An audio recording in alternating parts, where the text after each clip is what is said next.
bismillah barke borom Tuuba asalaamaaleykum wa rahmatullahi taala wa barakaatuhu noo ngi leen di nuyu di leen saar di leen baal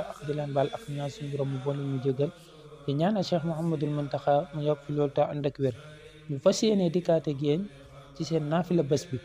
guddi ñetteel gi ku ca julli juróom benn rakk bu ci ne nga tari ca fatiha benn yoon inna anzalnaahu ñeenti yoon suuratu kaafiruuna ñeenti yoon guddik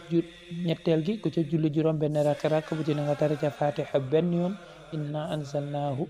ñeenti yoon kaafiruuna ñeenti yoon ku ko def dana mel ne ku goreel junni jaam ak ku jox ndogu junni ñu woor du junni ñu rafle leele junni ñu xiif des na ko ca bindal ki itam tiyaaba ju toll ne lim njanaaw yi ci àdduna yépp te des na ko defal li ñuy defal jaam yàlla yu gën a baax ak ñi dee ci xare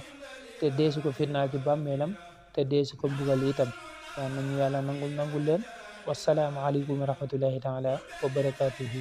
jërë ngeen jëf